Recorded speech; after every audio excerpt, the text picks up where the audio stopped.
demeure sous l'abri du Très-Haut, repose à l'ombre du Tout-Puissant. Je dis à l'Éternel, mon rocher, ma forteresse, celui en qui je trouve un abri sûr. Que le Seigneur vous bénisse abondamment.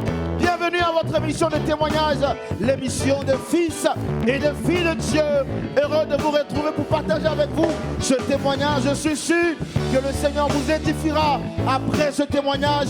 Et nous bénissons également le Seigneur pour la vie de nos frères et sœurs ici avec nous dans ce studio. On peut se lever et rendre gloire au Seigneur en poussant des cris de joie. Wouh! Et c'est dans cette ferveur, cette ambiance, cette joie que nous recevons notre invité du jour, le frère Lagré Aristide, avec qui nous allons partager ce témoignage à la gloire de Dieu. Alléluia!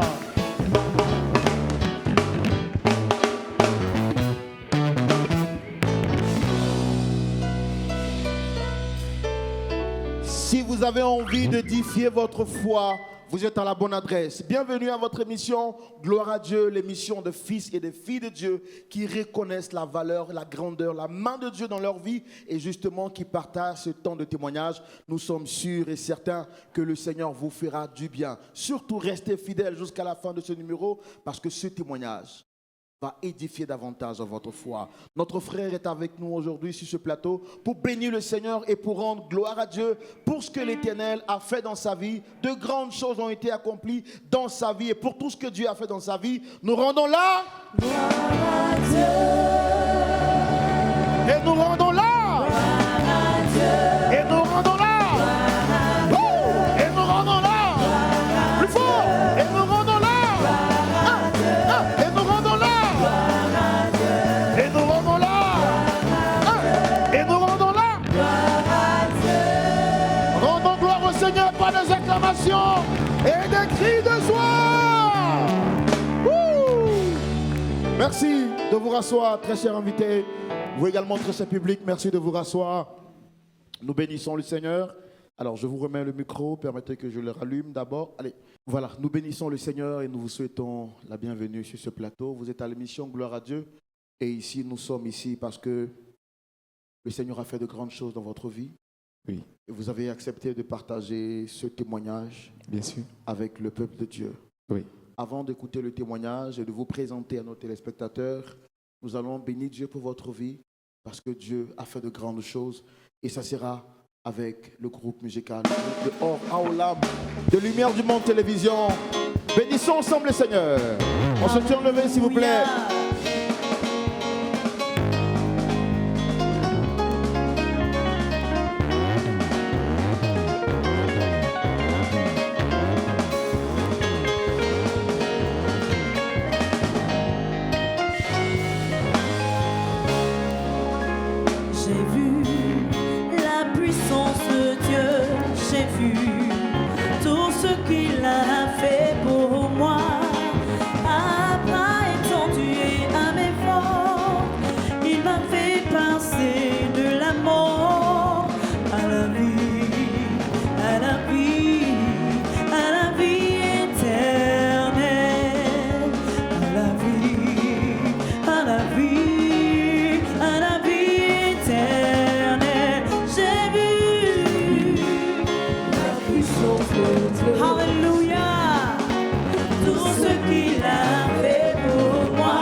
J'ai vu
Jésus.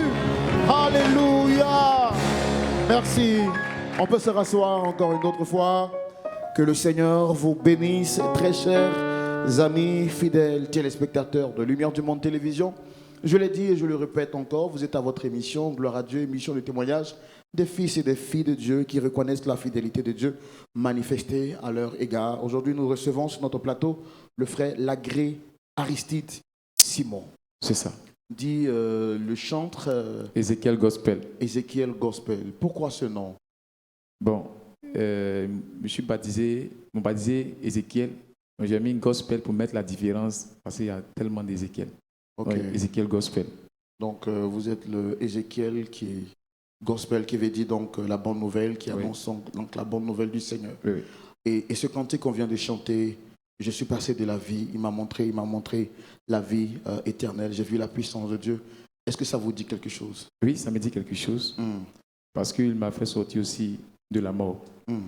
Donc ça me dit quelque chose. D'accord. Oui. Alors, on va parler de votre témoignage, mais avant de connaître le témoignage, parlez-moi un tant soit peu de votre enfance. Comment est-ce que vous l'avez vécu, votre enfance? Comment est-ce que vous vivez votre enfance?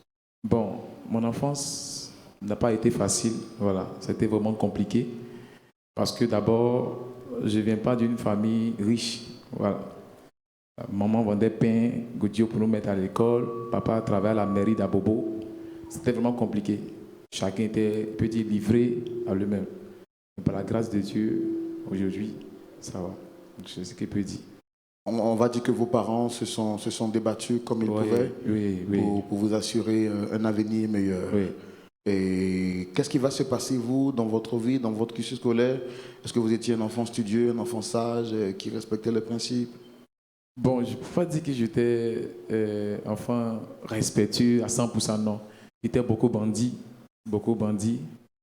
Voilà. Je peux dire encore, c'est la grâce de Dieu. Voilà. Si je suis encore dans ce monde, et je vis encore, c'est la grâce de Dieu. Parce que même ma vie, depuis mon enfance, est un témoignage. Donc, c'est la grâce de Dieu. Ouais. D'accord. Là, vous l'avez dit, si vous vivez, c'est la grâce de Dieu. Qu'est-ce que le Seigneur a fait pour vous qui vous emmène exactement sur ce plateau? D'abord, je tiens à remercier LMTV, que Dieu vous bénisse. Voilà. Et je tiens à vous remercier aussi. C'était en 2009, j'étais à Abidjan ici avec les parents. Je suis le troisième fils de ma mère. Et je jouais dans un centre d'information à Bobo. J'étais le capitaine de mon équipe. Et c'est comme ça, nous avons fait un... Alors, pour ceux qui suivent l'émission de très loin, je rappelle qu'Abobo, c'est l'une des communes de la ville d'Abidjan. Et c'est l'une des grandes communes également de la ville d'Abidjan. Donc, vous étiez un passionné de football et vous étiez inscrit dans un centre de formation. Oui. OK.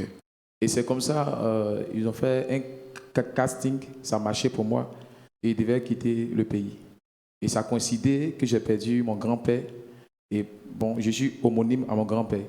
Et je n'étais jamais parti au village. Donc, comme ça, papa décide que tout le monde parte au village au funérailles. Et c'est comme ça, nous sommes allés au village. C'était en 2009. 2009, OK. Ouais. Et arrivé au village, les parents m'ont parlé. Voilà. Comme je suis têtu de nature, ils m'ont parlé. Ils disent non, c'est mon village, donc je veux voir ce que vraiment se passe au village. Et c'est comme ça que j'ai commencé à jouer Maracana, comme on peut le dire. Quand vous dites vos parents vous ont parlé, qu'est-ce qu'ils vous ont dit exactement? Ils m'ont dit non, fais attention, le village n'est pas bon, voilà, il y a trop de choses qui se passent au village, donc faites très attention. Tu viens d'arriver, il faut mieux connaître le village avant de pouvoir se divertir bien fait. Mais moi, j'ai fait gros cœur, comme on peut le dire. J'ai dit, bon, je vais essayer. Et c'est comme ça que j'ai commencé à jouer Maracana. Les gens aimaient. Et c'est comme ça qu'ils m'ont intégré dans le groupe de la jeunesse du village. Et c'est comme ça que j'ai commencé à jouer Intervillage. C'était pendant les vacances? Non. Comme nous ne sommes pas là-bas, oui, on était en vacances. Nous ne sommes pas là, oui. Mais en même temps, dans la période des funérailles de votre grand-père? Oui, de grand-père. OK. Et c'est comme ça j'ai commencé à jouer. Ils ont aimé ce que ma manière de jouer. Et c'est comme ça. Un dimanche, ils sont venus m'appeler pour dire ah, allons-y, nous allons jouer. J'étais tellement fatigué, j'ai refusé. Ils ont insisté, ils ont persisté. Et c'est comme ça, je suis allé au terrain. Et pendant qu'on jouait, ils m'ont fait une passe. Et dès que je voulais tirer, j'ai ressenti une forte douleur au niveau de mon pied gauche. Et je suis tombé. Cette douleur, je ne sais pas comment l'exprimer, mais c'était une forte douleur. Et j'ai commencé à pleurer. Mes amis d'à côté m'ont pris, m'ont envoyé à la maison. Et quand ils m'ont envoyé à la maison, le vieux m'a massé, ça allait. Le lendemain, je suis allé, parce qu'au village, on s'assoit souvent pour regarder la télévision chez un gars, là. On était assis là, on était nombreux. Et j'ai ressenti encore cette même douleur, mais je peux dire, bon, le volume était plus 3 fois, en fait. Et quand je suis tombé, j'ai dit, je suis paralysé. J'ai dit à tout le monde, je suis paralysé, je ne peux plus me lever. Je suis paralysé, je ne peux plus me lever. Est-ce que ce n'était pas parce que quelqu'un vous avait tapé pendant le match? Non. La douleur est venue soudainement. Oui. Et j'ai dit, je suis paralysé. Et mes amis encore, ceux qui étaient là, m'ont pris, ils m'ont envoyé encore à la maison. Et quand ils m'ont massé, le vieux m'a massé, le lendemain, il ne pouvait plus me lever. Mes pieds sont morts, mon bras est mort, il ne pouvait plus bouger, paralysé. Et on mettait la nourriture dans ma bouche. Quand je vais uriner, on me soulevait. Je vais déféquer, on me soulevait. Vous aviez perdu l'usage de vos membres? Ouais, je ne pouvais plus. Je ne pouvais plus. Et c'était vraiment compliqué, très difficile. Coucher là. Et c'est là que j'ai compris que dans les moments difficiles, il y a des personnes qui t'aiment. Ce n'est pas parce qu'ils t'aiment en réalité. Ce n'est pas intérêt en fait. Mais j'ai vu même des amis que je mangeais avec eux m'ont laissé tomber. J'ai vu des personnes m'ont laissé tomber. Et c'était vraiment difficile. Les parents sont passés partout sur les féticheurs du village. Mais il n'y a pas eu de solution. Couché là. J'avais commencé à m'enfler. C'était vraiment compliqué. Enflé comment? Mon corps, mon pied. C'était au niveau de mon pied gauche. Et là, j'avais commencé à s'enfler. J'étais là, je pleurais. C'est-à-dire, quand mon père me masse comme ça, je ne pouvais pas, en fait. C'est comme si on me... Je ne sais pas comment vous dire ça. C'est comme si on me déchirait, en fait. Voilà, on me déchirait. Et c'était comme ça. Et quelques temps après, j'ai rendu l'âme au village d'abord. Et ma mère, comme c'est une femme de feu, elle est sortie dans la cour. Comment vous aviez su que vous aviez rendu là? Bon, ça, ce sont les parents qui m'ont... Ma mère qui m'a expliqué ça. Ouais.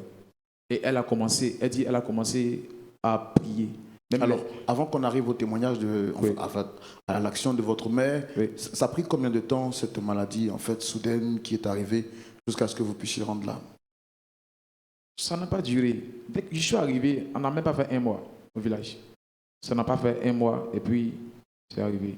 Parce que, d'abord, quand nous sommes arrivés, je me rappelle bien que nous sommes partis même au champ.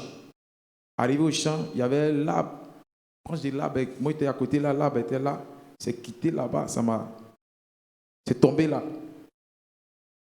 Après ça, il y a un serpent qui m'a poursuivi du village, et du champ jusqu'au village. Et après ça encore, je suis rentré dans la cuisine d'une maman. La cuisine est tombée sur moi. Et donc ce sont ces événements qui se sont succédés oui. Avant que vous ne puissiez avoir une oui. douleur soudaine au pied. Oui. Et c'était comme ça. Et donc au fur et à mesure, la douleur, vous avez perdu l'usage de vos membres. Oui. Votre père essayait de vous traiter jusqu'à ce que, oui. Selon le témoignage de votre mère, vous oui. avez rendu là. Oui. Et c'est comme ça, là, ma mère a commencé à dire, je n'ai pas livré mon enfant à un sorcier, parce que quand je mets mes enfants au monde, je les consacre à Dieu. Donc je n'ai pas... Pourquoi est-ce qu'elle disait ça? C'est la prière des mères. C'était une forme de prière qu'elle faisait. Voilà. Je n'ai pas livré donc un sorcier parce que ma mère avait, mon père dit, nous sommes alliés. Donc c'est comme ça. Ma mère a commencé à pouvoir prier. Et je suis revenu. Et quand je suis revenu, dans le village, on disait comme ça que j'étais le sacrifice de la famille. Dans le village, on disait comme ça aussi que on devait prendre une personne qui a une grande destinée. Et c'est moi, on devait le prendre. Et on disait aussi que mon père a fait 30 ans à Abidjan, il n'est pas revenu. Donc, on a besoin d'un sang. Et le sang, c'est moi. C'est ce que les gens disaient au village. Et quand je suis revenu à la vie, on me traitait toujours. Et la nuit, je chantais une chanson chrétienne. J'ai oublié la chanson maintenant. La douleur même quittait là jusqu'à c'est arrivé au niveau de mon pied ici. Ça fait une firongue. Et je sentais puis ça s'est percé. Ça fait pouf. Et l'odeur dans la maison. Il a dit à ma maman, mon pied est cassé, mon pied est cassé. Elle dit, ton pied est cassé comment? Il s'est cassé. Elle vient, tu vois, le trou, déchet. Et ils m'ont massé, Ça a commencé à... Je marchais avec bois au village, je marchais avec bois, ça allait un peu. Et après, je me réveille, je ne peux plus encore me lever. C'est la douleur qui était sur mon pied gauche, arrivée sur mon pied droit. C'est mon pied droit, la hanche est rentrée au niveau de ici. Donc c'est comme ça, les parents ne comprenaient plus. Voilà, ils ne comprenaient plus. Souvent c'est mon grand frère qui est un homme de Dieu qui m'appelait, qui dit ça va aller, calme-toi, Dieu a un plan pour toi, tu ne vas pas partir. Tout ça, ta vie est un témoignage. Bon, il me fortifiait, il me donnait du courage, mais moi, j'avais plus le courage. Et c'est comme ça, ma mère me prend comme ça, elle m'envoie à l'hôpital de Lakota. Arrivé à l'hôpital, on fait tous sortes d'examens. On dit, je ne suis pas malade. Et le même jour qu'ils m'envoient à l'hôpital de Lakota, mon voisin dans la salle est mort. La chambre dans laquelle dans la chambre, mon voisin est mort. Le lendemain, le deuxième voisin est mort. Et tous sont morts. Et c'est mon seul. Et j'ai dit à ma mère comme ça que je ne suis pas ton premier enfant, ni ton deuxième, je suis ton troisième. Moi, je préfère mourir. Tu as assez dépensé. Parce que quand l'ordonnance vient, on dit je ne suis pas malade, mais ce sont les 100 000, 50 000. Bon, c'est trop. C'est trop. Vous avez pitié de votre mère. Ouais. C'est trop. Donc, elle dit non, tu ne vas pas partir. On va aller jusqu'au bout. On va aller jusqu'au bout. Et c'est comme ça, un bon matin, j'ai rendu l'âme encore à l'hôpital. Et quand j'ai rendu l'âme, avant même que je rende l'âme, ils avaient déjà appelé mon père pour dire que ton enfant est mort au village. C'est-à-dire, avant ma mort, ils avaient déjà déclaré ma mort au village. Qui c'est qui avait déjà appelé? Bon, c'est un homme qui ne vit plus. Voilà. Ils avaient déjà déclaré ma mort au village. Et quand je suis parti réellement, où j'étais, j'avais 2 personnes. D'accord. Avant qu'on ne continue et qu'on ne découvre ce qui s'est passé à la suite de ce témoignage, on va continuer à bénir Dieu. Parce que ce que vous dites devient de plus en plus intéressant. Avec le groupe musical, le groupe Or Aola de LMTV. Je ne peux raconter les bienfaits de l'Éternel. Il a fait de grandes choses pour nous. Alors nous sommes reconnaissants. Ce que Dieu a fait pour moi, je ne peux pas tout raconter. Ce que Jésus a fait pour moi, je ne peux pas tout raconter. Ce que Jésus a fait, je ne peux pas tout raconter. Il m'a sauvé, il m'a lavé par son sang. Oh, ce que Dieu a fait pour moi, je ne peux pas tout raconter. Ce que mon papa a fait pour moi, je ne peux pas tout raconter. Ce que mon Dieu a fait pour moi, je ne peux pas tout raconter. Il m'a sauvé, il m'a lavé dans son sang. Oh, par lui je vis. Alléluia. Oui, je vis. Alléluia. Je vis. Oh, gloire à Dieu. Je vis. Alléluia. Moi, je vis. Alléluia. Oh, je vis. Oh, gloire à Dieu. Par lui je marche. Moi, je marche. Moi, je marche. Oh, gloire à Dieu. Je marche. Alléluia. Moi, je marche. Alléluia. Je marche. Oh, gloire à Dieu. Alléluia. Notre Dieu est bon. Notre Dieu est grand. Et nous lui rendons toute la gloire pour tout ce qu'il fait. Et par lui nous marchons, par lui nous vivons, par lui-même nous voyons. Alléluia. Par lui je vis. Alléluia. Moi je vis. Alléluia. Je vis. Oh, gloire à Dieu. Je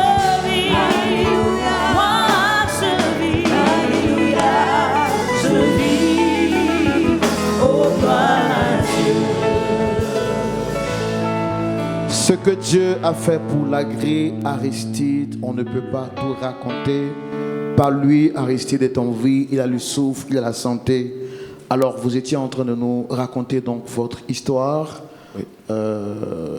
Après cette maladie soudaine que vous avez connue, vous avez rencontré ensuite la mort. Qu'est-ce qui s'est réellement passé à cet instant? Étant à l'hôpital, quand j'ai rendu l'âme, Vous avez fait combien de jours à l'hôpital exactement? on a fait 2 semaines à l'hôpital, je crois bien. Donc quand vous arrivez à l'hôpital le premier jour, votre voisin, les 2 voisins, Oui. et vous aviez peur quand vous avez vu la mort de ces Bon, deux? moi, j'avais plus peur, je peux dire, de la mort, parce que j'étais habitué à la douleur. Voilà, j'attendais seulement que la mort. Voilà, j'étais habitué à la douleur. Donc, j'avais plus peur. J'avais seulement que compassion pour ma mère. Voilà, parce que je peux dire, ma mère, après Dieu est tout pour moi. Donc, j'avais tellement de compassion pour cette femme-là. C'est ça, sinon, j'attendais que la mort. C'est tout. Et quand je suis parti, étant là-bas, j'avais 2 personnes. Une personne à ma droite, une personne à ma gauche, et moi j'étais au milieu. Quand vous êtes parti où? Quand j'ai rendu là, une personne à ma droite, une personne à ma gauche, j'étais au milieu. Et on partait. Et j'ai dit au gars que je veux rentrer. Les gars m'ont dit non, il ne faut pas rentrer. Et j'entendais la voix de maman. Elle dit, Simon, Simon. Les gars me disent que ta mère t'appelle, retourne-toi. Il dit non, je vais voir. Puis je vais revenir. Et on me dit, si tu vas, tu ne reviens plus. Il dit non, moi je vais voir, je vais revenir. Et c'est comme ça, c'est comme si on luttait. On luttait. Et ces gars m'ont pris et m'ont jeté. Et comme je suis revenu, ma mère pleurait. Il était couché là. On partait me jeter. Et c'est comme ça. Quand vous dites on partait vous jeter, ça veut dire quoi? Ça veut dire c'était fini pour moi.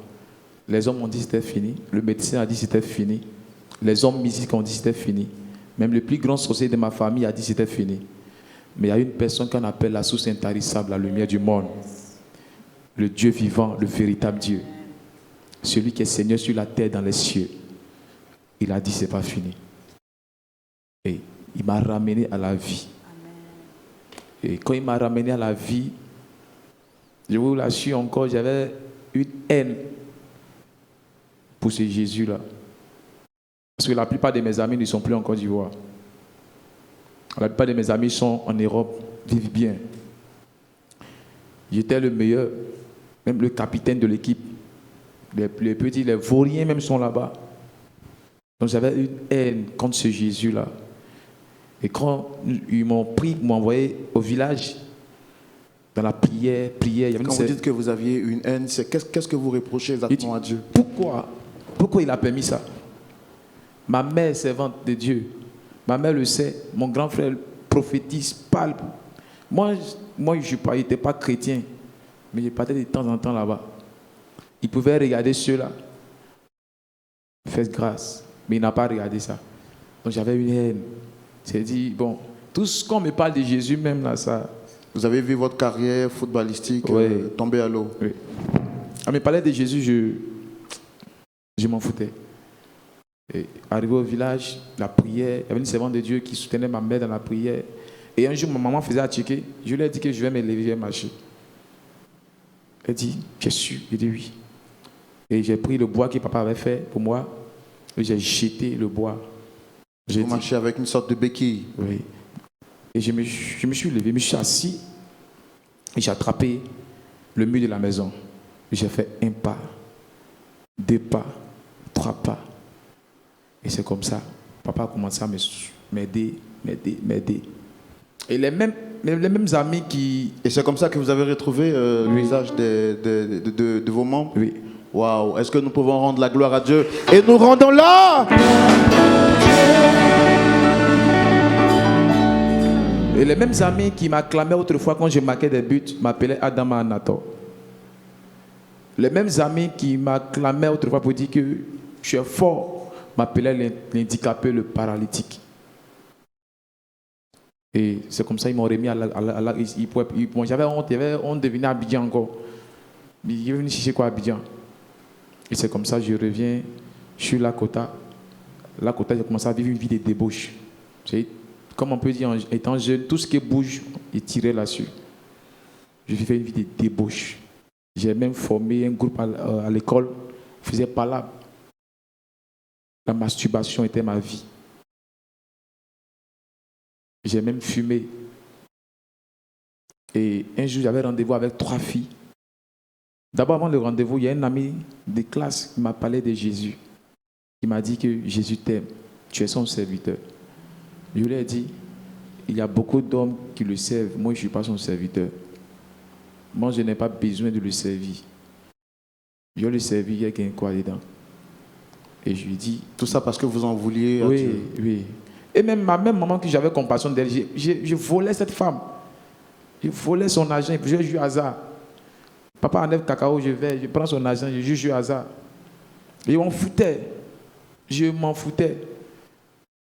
Et je vivais comme je voulais. Et il était assis où il y avait rendez-vous avec 3 filles. C'était pourquoi avec ces 3 filles? Bon, sorti avec ces 3 filles. C'est-à-dire quoi? J'avais rendez-vous d'abord à 16h et 18h, 20h. Il était assis devant un puits devant notre porte.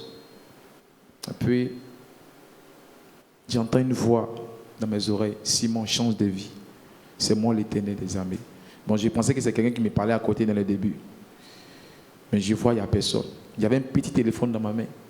Je vous l'assure, je ne sais pas où il a mis le téléphone, tellement la voix était terrible dans mes oreilles. J'ai commencé à marcher. Au même moment que je suis devant une église, et l'église de mon ami qui m'a invité, qui m'a parlé de Jésus. Je suis assis derrière. L'homme de Dieu dit comme ça, depuis que vous êtes chrétien, combien de fois vous avez rendu témoignage à Dieu? Les gens ont parlé, quand c'est tombé sur moi. Quand c'est tombé sur moi, j'ai commencé à pleurer. Je lui ai dit que je suis un voleur, je suis impudique, je suis un menteur, je suis un drogué. Je ne sais pas. L'homme de Dieu m'a dit comme ça que si tu es sincère, pendant que tu as arrêté, Jésus te pardonne. Et c'est comme ça. J'ai croisé Jésus. Et dès que je suis quitté là, j'ai commencé à m'engager. Il a commencé à me montrer des choses. Je suis baptisé même en 2015. 2016, je suis revenu sur Abidjan. C'était tellement compliqué où j'étais. Et j'ai posé la question à Dieu. Je suis né pourquoi? Je suis né pourquoi? Et il me montre une vision où je chantais quelque part. Où il y avait des milliers de personnes. Et pendant qu'il chantait, les gens étaient sur l'onction. Les gens étaient touchés par la présence de Dieu. Et je me suis réveillé, j'ai commencé à rire. Il dit, l'homme qui n'a pas belle voix, il va créer quoi? Il va dire quoi? Seigneur, si c'est vraiment toi, montre-moi encore que c'est toi. Et la deuxième fois, il me montre encore une vision où je suis encore sur un coin là-bas. Il n'y avait même pas de place. C'est-à-dire, c'est l'ambulance qui venait chercher des personnes. Il me réveille et la troisième fois qu'il me montre, c'est le jour où on me met dehors. Quitte ma maison à 4h du matin. Vous quittez la maison pourquoi? On me chasse. Parce que je voulais forcément chanter, prier. Donc, c'était fatigué au fait. Et c'est comme ça, ils m'ont mis dehors à 4h. Expliquez-moi bien ce paragraphe-là. Qu'est-ce qui s'est passé exactement? Bon, d'abord, quand il m'a montré le premier songe, j'ai commencé d'abord à me mettre dans... Il peut dire, je chantais, j'étais zélé. Ouais, zélé. Ça fatiguait au fait. On dit, il ne faut pas faire. Il dit, non, je vais faire. Il ne faut pas faire, je vais faire. Donc, c'est le troisième songe. Il rêvait aujourd'hui demain, 4h du matin, il me dit, il faut partir. En ce temps, il y avait un pantalon blanc, et un noir, une chemise blanche, pas de chaussures fermées. Les chaussures pour le thème, mais le dessous qu'il portait était percé. Je marchais de où à Bobo chose, baissé, jusqu'en d'autres pour aller. Et beaucoup de frustration sur scène. Comment vous viviez alors quand vous avez été mis dehors? J'étais chez mes grands-parents. Ce temps, là-bas, ça n'a pas été facile aussi. Voilà, ça n'a pas été facile. C'est-à-dire, on marchait, mes musiciens et moi, on marchait d'autres jusqu'à Djamé. On finit de chanter, on nous donne 500. 500 encore là. On peut moyen riz 400, j'aime 100 francs. On marche encore d'Adjamé jusqu'à arriver à Ndotri. Est-ce que vous vouliez accomplir ce que vous aviez vu en rêve que Dieu vous avait dit? Oui, parce que quand je donne mon cœur d'abord dans quelque chose, je vais aller jusqu'au bout. C'est comme ça que je suis. Quand je donne mon cœur, quand je vois quelque chose, je dis, je dois arriver. Tant que je ne suis pas arrivé, je ne peux pas. Je ne laisse pas. Et vous avez persévéré. Persévérer. C'est important pour vous de persévérer dans ce domaine-là? Oui, très important pour moi. Et aussi, dis à un jeune que Jésus est réel. Dis à un jeune frère que sans Jésus, ta vie n'est rien. Dis à une jeune soeur qui est plus belle, plus beau que toi au cimetière. Mais ce n'est pas plus grâce que tu es encore là. C'est mon combat qui est là. C'est ça. Et aujourd'hui, qu'est-ce que vous faites exactement dans votre vie? Aujourd'hui, je suis chanteur, un leader d'un groupe. Voilà. Dieu, par sa grâce, m'inspire à faire des moments de reconnaissance à sa gloire. On va dire que vous êtes un artiste chrétien alors. Oui. Et vous chantez, vous vivez de ce que vous chantez. C'est ça. D'accord. Qu'est-ce que vous avez déjà fait depuis que vous avez commencé à mettre en pratique ce ministère? Bon, j'ai fait près de 5 à 6 événements. 5 à 6 événements. Et j'ai fait sortir des singles. Des singles. Je suis beaucoup dans l'évangélisation, surtout. Quand vous parlez de 5 à 6 événements, c'est quoi exactement? Le moment de célébration pour Jésus. C'est un peu ça. Pourquoi vous avez fait ça exactement, ce moment de célébration? C'est ma reconnaissance. Je suis reconnaissant pour ce qu'il a fait pour moi. Il n'était pas obligé de le faire. Il n'était pas obligé, mais il l'a fait. Donc, il faut être reconnaissant. Donc, c'est ça. Et vous avez organisé 5 événements. C'était des moments d'adoration, de louange, le moment d'adoration. J'ai même aussi organisé des moments pour les femmes veuves et orphelins. Je soutiens aussi ces gens-là. Et en tout cas, c'est un peu ça, c'est là-bas où je suis. Voilà. Donc aujourd'hui, est-ce que vous regrettez toutes ces années manquées, le foot que vous n'avez pas fait, que vous n'avez pas joué? Est-ce que vous en voulez toujours à Jésus? Je n'en veux pas à Jésus. Je suis fier de lui d'abord. Et encore, il y a une chose, il dit que quand je vais prester, quand on m'invite, il dit comme ça, le pied que vous voyez aujourd'hui, je marche, un bon matin, ça va sortir. C'est comme ça. Il dit, quand je prends mon micro, il dit, vous voyez ce pied, je marche, je boite, mais un bon matin, je vais marcher comme toi. C'est pour la gloire de Dieu, ce pied est. Aujourd'hui, vous avez des séquelles dans le pied? Oui. Quand vous marchez, il y a... je boite. Donc c'est pour la gloire de Dieu. Moi, je ne dis pas que je suis boiteux, mais je suis paralytique. Je marche bien. Actuellement, tu mets un ballon, il a joué comme avant. C'est pour sa gloire. Donc j'attends le bon moment où ça a sorti. Lui, il sait, je sais. J'ai une foi, c'est comme ça que je suis. D'accord. Et est-ce que vous pouvez chanter quelque chose de ce que vous avez composé pour qu'on voie ce que vous chantez exactement? Qu'est-ce que vous dites dans vos chansons? Cette chanson, d'abord, c'est un moment où il est traversé, tellement compliqué. Ne me laisse pas, Jésus. S'il te plaît, ne me laisse pas. D'accord, on va demander aux instrumentistes de nous accompagner. Et puis on va voir ce que ça donne. Ne me laisse pas, oh. Papa, si tu viens, ne me laisse pas, oh. Jésus, si tu viens, ne me laisse pas, oh. Ne me laisse pas, oh. Ne me laisse pas, oh. Alléluia, ne me laisse pas, oh. Elia la go, ne me laisse pas, oh.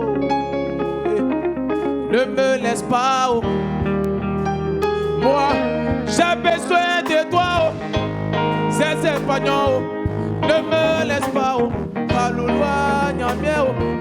Ne me laisse pas, oh. Ne me laisse pas, oh.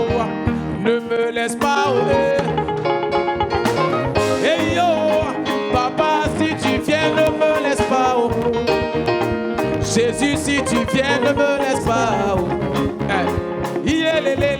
Ne me laisse pas, oh. Ah, ne me laisse pas, oh. Ne me laisse pas, alléluia, bien, oh. Ah, papa, oh.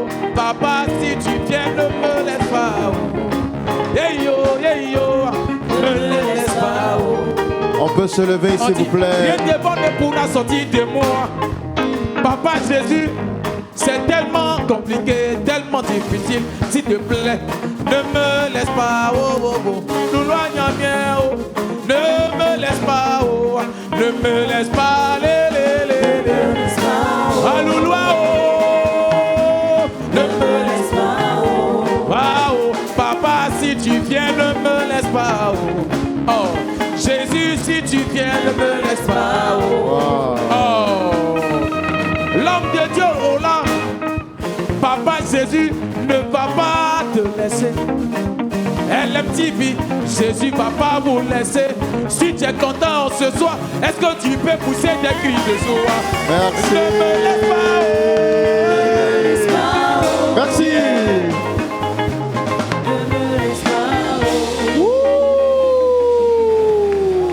Est-ce qu'on peut pousser des cris de joie? Alléluia.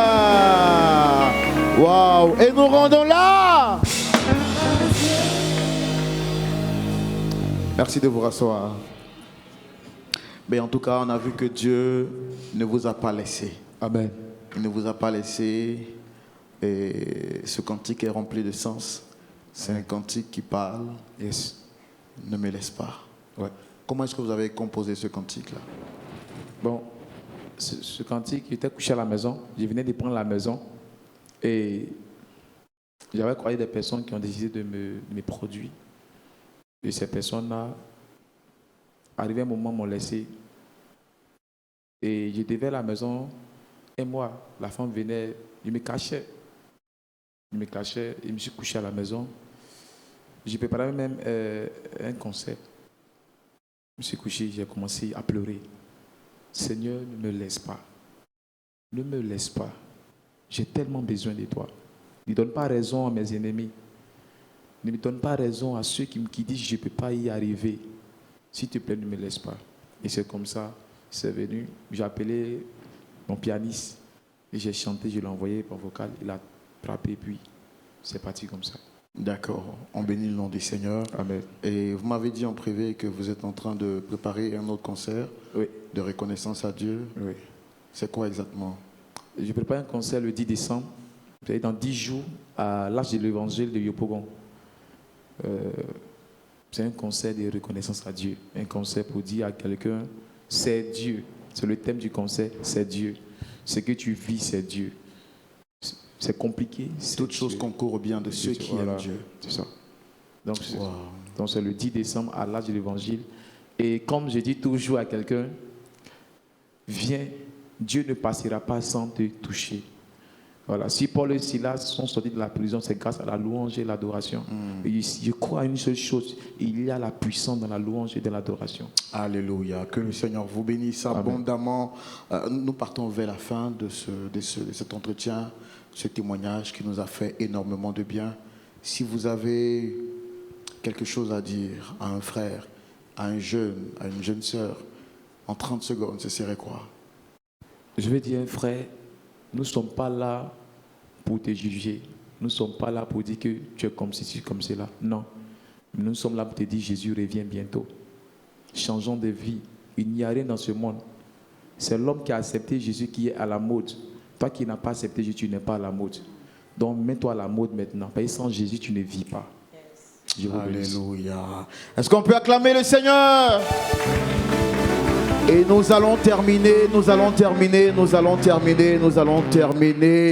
Mais avant de terminer et de vous dire au revoir, je tiens à vous dire, Dieu a fait quelque chose dans ta vie. Toi aussi, tu étais dans le besoin et tu as dit à Dieu, ne me laisse pas. Il t'a montré sa fidélité. Il faut témoigner. Ne reste pas caché. N'aie pas honte. Viens à LMTV et partage ton témoignage avec nous. Nous savons que ce témoignage va non seulement édifier des frères et sœurs partout à travers le monde, mais toi aussi, ça va te bénir. Ça va te bénir. Que Dieu te bénisse. En tout cas, merci d'être venu sur ce plateau. Amen. Et continuez donc de servir le Seigneur avec le talent qu'il vous a donné. Amen. Et nous savons que le Seigneur est fidèle. Yes. Toutes choses pour sa gloire, comme l'indique le nom de l'émission. Gloire à Dieu. On va terminer avec le groupe musical de Lumière du Monde Télévision, le groupe Or à Ola. Est-ce qu'on peut se tenir levé et bénir le Seigneur Jésus?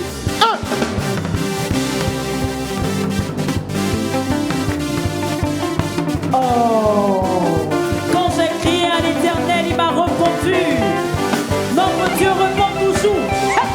Ah, célébrons-le.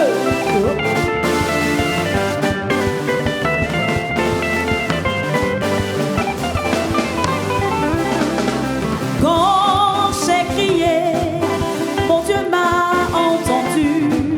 Mon Dieu m'a répondu. Son nom c'est Elishama. Quand j'ai crié, mon Dieu m'a entendu. Jésus m'a répondu. Son nom c'est Elishama. Dis-le! Quand j'ai crié, mon Dieu m'a entendu. Mon Dieu m'a répondu. Son nom c'est Elishama. Quand j'ai crié, aïe aïe aïe aïe aïe, il m'a répondu. Son nom c'est Elishama. Hey! Quand j'ai crié, mon Dieu m'a entendu. Mon Dieu m'a répondu. Son nom c'est Elishama. Elishama. Mon Dieu entend toujours. Mon Dieu répond toujours. Son nom c'est Elishama. Elishama. Elishama. Elishama. Elishama. Son nom c'est Elishama. Mon Dieu, il répond toujours. Son nom c'est Elishama. Célèbre Elishama, le Dieu qui répond toujours, le Dieu qui exauce toujours.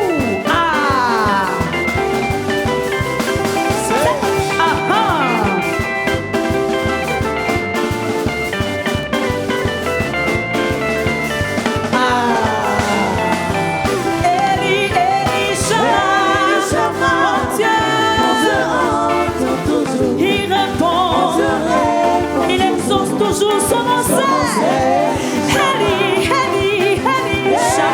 Shama. Il répond toujours. Son nom c'est Shama. Est-ce que tu sais que tu as un Dieu qui entend toujours et qui répond toujours lorsque tu cries à lui? Que le Seigneur te bénisse. Et je veux rappeler encore, si tu as un témoignage à partager avec nous, avec les frères et sœurs dans la foi, partout à travers le monde, contacte juste Lumière du Monde Télévision au numéro qui s'affiche juste au bas de l'écran et viens partager ton témoignage avec nous, car nous savons que ce témoignage va édifier assez de personnes. En tout cas, merci d'être resté fidèle jusqu'à la fin de ce témoignage. Merci également à notre invité, le frère Lagré Aristide. Il a connu la mort 2 fois. Mais le Seigneur l'a ramené à la vie 2 fois. Et aujourd'hui, il chante pour la gloire de Dieu. Que Dieu vous bénisse. Et sachez une chose, le Seigneur est fidèle. Quoi qu'il arrive, il ne vous abandonnera jamais. Et nous rendons là.